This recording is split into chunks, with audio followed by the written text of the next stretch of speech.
Apologies for the late recording, but since it's Easter and technically it's about a resurrection, or rather a late Easter, I'd like to revive something of my own. An idea of mine that is my big policy and one thing I would push quite heavily. See, the United States as it stands is very heavily in debt. It is also very much still in a deficit. These are two problems that should be solved. Furthermore, taxation pushes down on the ability for the individual to successfully live their own lives. Therefore, a plan to eradicate the debt requires eradicating the deficit. And in order to do that, as it stands, we need taxation. So, let's talk about a plan to get the United States tax free, which would necessarily require a solving of all three of those problems as I am proposing it. So, starting off, let's run through this multi year plan to pay off the debt of the United States of America. Starting off, we're going to use the October numbers for 2025 from the Congressional Budget Office. And those are $5.2 trillion in revenues and $7 trillion in expenditures, comparing that to the around $30 trillion in the United States budget, and we're looking at 17% of GDP in taxation and quite a bit more in terms of expenditure. This is not factoring in state or local expenditures or taxation. See, if we raise the tax burden to the OECD average of 34% of GDP, we would bring revenues up to 10.2 trillion, while cutting Medicare, Medicaid, and Social Security would bring expenditures to 3.8 trillion. And while one may instead propose cutting the military budget, keep in mind, using the numbers I am using, that'd only be cutting $800 billion. Even if we used 1.5 trillion or 1.6, you could triple the military budget, and that would be required to come close to the current expenditure of our three largest mandatory programs.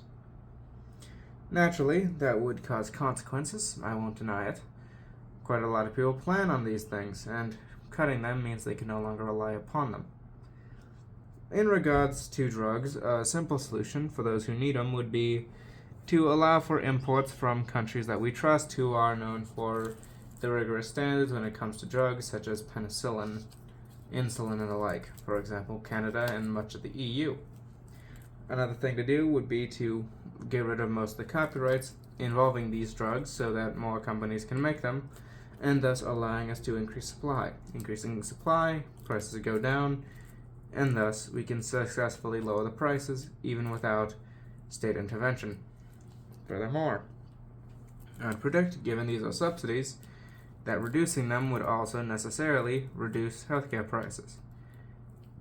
Getting rid of Medicare and Medicaid would also mean, by definition, that Obamacare is gone, and so people can pick their own insurance plans. Even if they want to pick small ones that just save them a bit of money, they would not be able to. So there's that. Furthermore, if people desire to, setting up their own voluntary groups which have their own social safety nets, where they each donate money to successfully pay for a doctor to take care of them, would be effective at negating the necessary requirements to, satisfy their health care from the rest of the market. That removes them from the equation, successfully making it cheaper for everyone else because, hey, reduced demand, same supply, overall prices will fall from that. As for Social Security, the way I see it, there are two ways to handle it. One, compensation, so that would take roughly a year's worth of revenue, and to successfully ensure that things go through, that year of revenue can be rounded up and given to Social Security beneficiaries as compensation for removing their Social Security. Now, with that being said, the other option would be to establish a voluntary network where, instead of investing in Social Security, there's a Roth IRA or other similar retirement account where people will sign up with the government, pay part of their paychecks to the government, and it will be put into said retirement accounts, building money without just piling it up. I don't like Social Security. I've already explained how it works and why. And so this method would be far more efficient and far less reliant on population increase or even productivity increases, and thus would be more secure. But without question, even if I do believe that these solutions would be better than the current three systems that we rely upon, it would still necessarily hurt in the interim periods as people adjust and switch over. Now, with all that being stated, we would take this debt that we have, $39 trillion worth of it, and take our excess from the revenues minus expenditures and use it to pay off the debt, all of it. Using these numbers with some simple division, 10.2 minus 3.8 is around 6.46. Dividing 39 trillion by that, it would take roughly 6 years to pay it off, assuming GDP is stable. Add another year if we're going to compensate Social Security, and so 7 years, 2 terms roughly of a president's tenure. Now, what about the remaining funds? I propose we invest them in a permanent fund. What a permanent fund is a fund where you can't take money out, but dividends can come out. So, let's say you have $100 and it's invested in the stock market. Your portfolio makes around 6% in the fund. That 6% is paid out to you, and you can either reinvest it or just keep it for yourself. So, using the $100 example, you'd get $6, keep it or put it back in, make money. Now, the S&P 500's annual average is around 10%. In recent years, it's been a bit higher, but it fluctuates, so let's use the more stable 10% just as a baseline, especially given the financial contraction from the above would definitely change the numbers here. So to fund this state, assuming 10% and subtracting the expenditure that comes from debt, because interest rates, and we'd get 2.8 trillion, which means we need 10 times that, or 28 trillion invested in a permanent fund in order to pay for the government without taxation or tariffs at minimum. As things shift, things could change, so I'd advise maybe an extra year's worth of funds just in case. And such a stockpile would take around 4 years with taxes cut in proportion to the revenue from said permanent fund to establish. Add in an extra year, make it 5, and you got a good solid baseline. At that point, you could legitimately just outright abolish taxation and tariffs entirely. No need for them. In less than a generation, we could 100% abolish taxation. Now, as stated, this would hurt. I'm not going to sugarcoat it. It is a painful plan, but an effective one. With the rate things are going now, things are not going to end well. And so we need to take steps to fix it. The more you increase taxes, assuming you're going over a long-term model, the worse it's going to get because the Laffer curve specifically takes into account growth rates. Higher taxation goes, the lower people are likely to pay it, and the lower growth is for an economy. This means that if we want to successfully grow our economy large enough to outpace the debt, taxation is not the way. Simultaneously, just cutting social spending, while getting the expenditure down to this would certainly allow us to have an excess, it would take a long time and it would hurt. And people are still going to have to pay the taxes, so go figure they're not going to be happy because they won't feel like their taxes are going anywhere. They'll say, great, it's paying off the debt. What does that do for me? Great, it's done this random thing I don't care about. What does that do for me? This short and dirty method would effectively solve that by saying, what we're doing is paying off the debt quickly so we can get it over with. And of course, we can be strategic about how the taxation goes. Likely, if we want just a standard growth of taxation, a sales tax would be most efficient because everyone needs to buy things. It's of course not the most progressive tax, but it's an effective one at that, and it works. Now, once the debt's paid off, of course, and we're starting to talk about which taxes to cut first, I would advise the income tax and capital gains. Why? Well, here's the thing. Let's say you suddenly learn, hey, I have to pay less in taxes. Woo, I got more money. Guess what? You're likely to spend that money. And if the sales tax doesn't go down, you're going to think, Well, I got more money anyway, so no harm, no foul.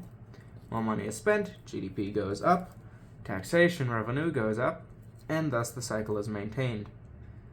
If the less stable revenue sources are instead cut first, then this could slow things down a lot and change the planning. As such, we could effectively shorten it even further. Heck, even my math is just rough calculations. Assuming someone with more economic data could effectively plan this out and predict what would happen, I would be very interested, because a comprehensive plan like this necessarily needs more data to be even more effective. There are many variables in such a plan, many things I don't know, and so knowing them would be very, very useful.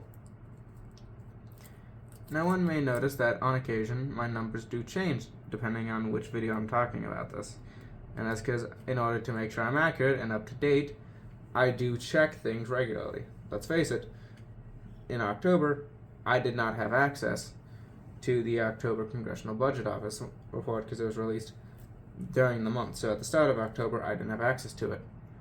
In July, I did not have access to it. As such, I was going in blind without it.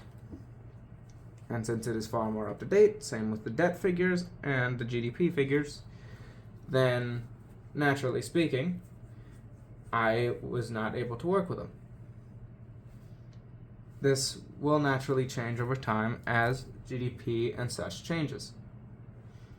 But the basic idea is simple enough and can be implemented at any time. Now, naturally, this will hurt. I fully accept that. I do not find this to be a pleasant suggestion. But long-term situations often call for short-term suffering in order to preserve prosperity in the long term. And, given this, I believe such action would be beneficial. But even, let's say, hypothetically, I or someone else gets in and we pass this budget, we start going to town, paying things off. After the midterms, we're not popular, we're not doing any changes, but things go through and the Congress is waiting for a new president so they can effectively change the budget. Well, by the end of the 4 years, most of the debt would already be gone. Let's face it, most of the setup would already be there. Even if they don't want to continue at the rapid pace, I would have sped up the timetable massively for whatever they plan to do, if it includes paying off the debt or transitioning to a tax-free economy.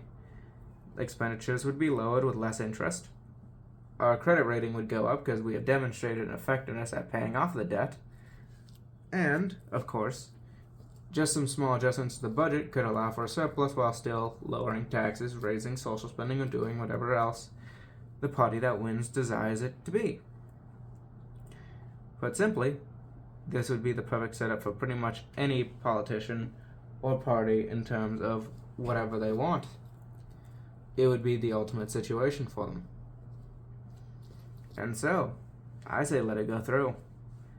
We can test it out for 4 years, see how that goes. Certainly, suffering in that term would occur, but in exchange for that, we would ensure a position can be paved so that we don't have to suffer as much in the future. It's the same principle as working out. Yes, working out does hurt. It does legitimately hurt, especially when you're pushing yourself a lot and over a decent period of time. But it gets you stronger, more capable, more able to do things. Similar, this method would be beneficial in the long term, but hurt in the short term. And I want you to think about this. Let's say it goes through, right? Let's say 10, 11, 12 years from now, 3 terms of a presidency. This is done, right? All through done. Okay then, now, think about what that would mean for our economy. No taxation. When you make money, let's say you have an $80,000 salary, $0 is paid in taxation.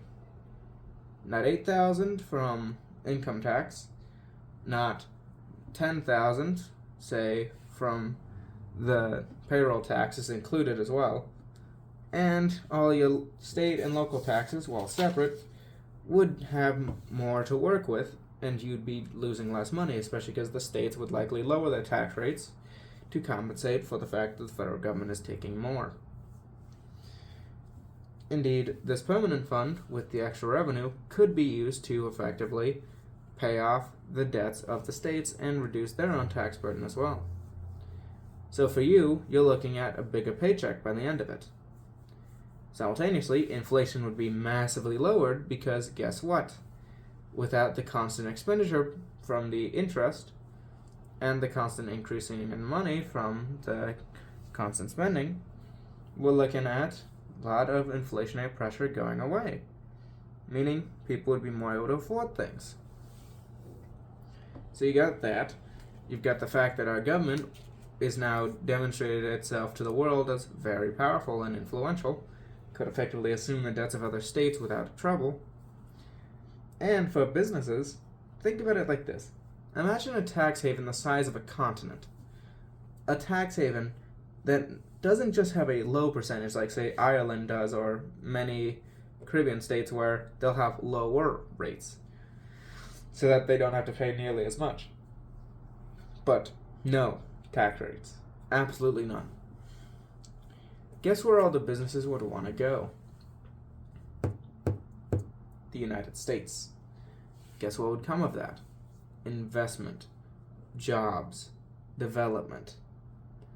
You're looking at possibly one of the biggest benefits to the white-collar and blue-collar workers of the United States since our forefathers decided to conquer the West and start establishing towns and cities there.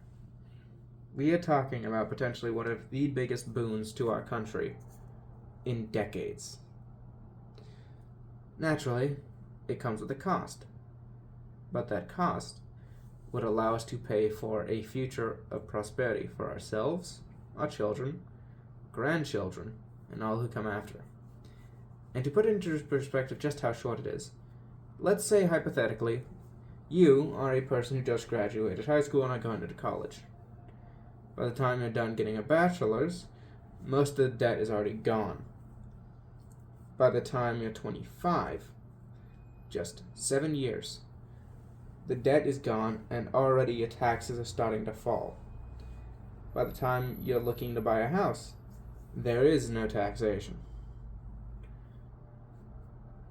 Think about it. And for those who are younger, let's say an 8-year-old, by the time you graduate high school, the idea of debt for the national government or taxation, gone. You wouldn't have to concern yourself with it because it wouldn't exist. And so that is what I propose. Rip it to shreds if you want. Go ahead. Find every flaw you can with it. The more you can refine it, the better. But we need to do something to solve this tax problem of ours and the spending problem. Combining them together and allowing us to completely end taxation while still solving the debt would be the best case. I do hope you enjoy watching the video. Have a good day.